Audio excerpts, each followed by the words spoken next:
വീണ്ടെടുക്കപ്പെട്ട കൂട്ടമേ, വേഗമുണർന്നു രക്ഷകന്റെ വേല ചെയ്യുവിൻ.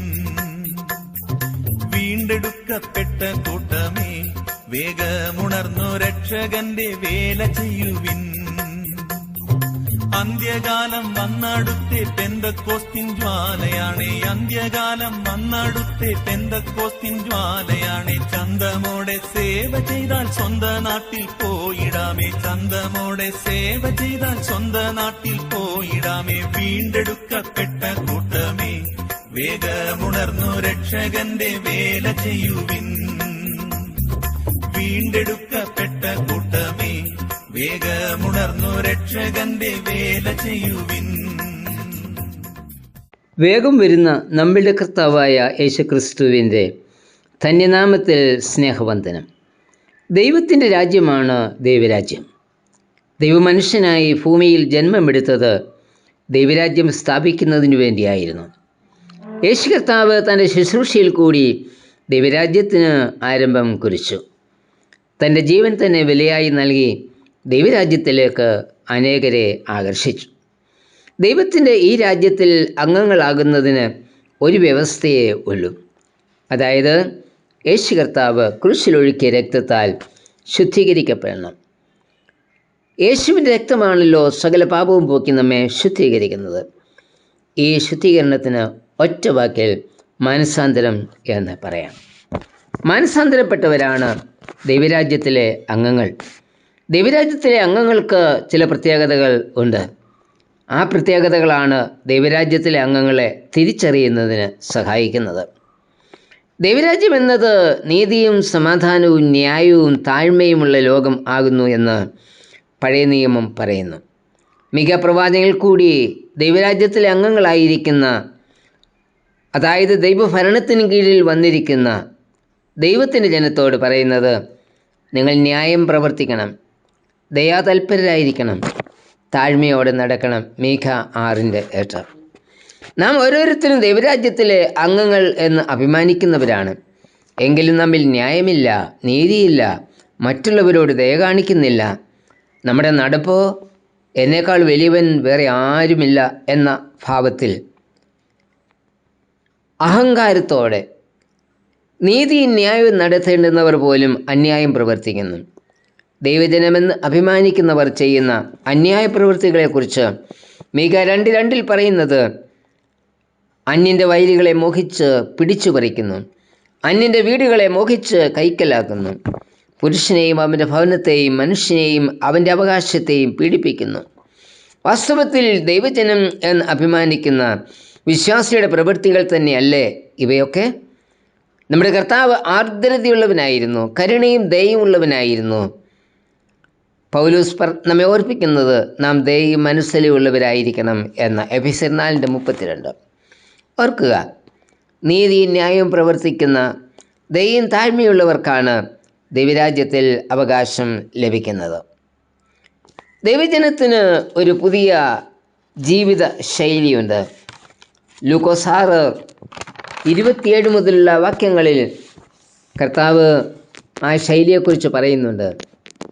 ശത്രുക്കളെ സ്നേഹിക്കണം, പകയ്ക്കുന്നവർക്ക് ഗുണം ചെയ്യണം, ശപിക്കുന്നവരെ അനുഗ്രഹിക്കണം, ദുഷിക്കുന്നവർക്ക് വേണ്ടി പ്രാർത്ഥിക്കണം, ഒരു ചെകിട്ടത്ത് അടിക്കുന്നവന് മറ്റതും കാണിച്ചു കൊടുക്കണം, പുതപ്പ് എടുക്കുന്നവന് വസ്ത്രവും വിട്ടുകൊടുക്കണം, ചോദിക്കുന്ന ഏവനും കൊടുക്കണം, നിനക്കുള്ളത് എടുക്കുന്നവനോട് ഒരിക്കലും മടക്കി ചോദിക്കരുത്.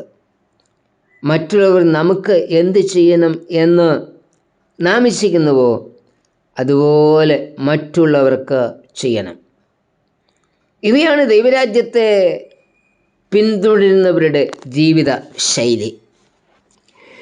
ദൈവരാജ്യത്തിലെ അംഗങ്ങൾ പിന്തുടരുന്ന ജീവിത ശൈലി ചില വ്യത്യാസത്തോടെ പിന്തുടരുന്ന വേറൊരു കൂട്ടരെക്കുറിച്ച് ലൂക്കോസ് 6:32 മുതൽ വാക്യങ്ങളിൽ വായിക്കുന്നുണ്ട്.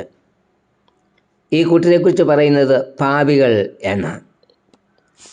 അവർ തങ്ങളെ സ്നേഹിക്കുന്നവരെ സ്നേഹിക്കും, തങ്ങൾക്ക് നന്മ ചെയ്യുന്നവർക്ക് മാത്രം നന്മ ചെയ്യും, മടക്കി വാങ്ങേണ്ടതിന് കടം നൽകും. ഇന്ന് വിശ്വാസി എന്ന് അഭിമാനിക്കുന്ന നമ്മിൽ പലരും ഈ ജീവിതശൈലിയല്ലേ പിന്തുടരുന്നത്. അങ്ങനെയെങ്കിൽ നമുക്ക് ദൈവരാജ്യത്തിലെ അംഗങ്ങളാകുവാൻ കഴിയുമോ?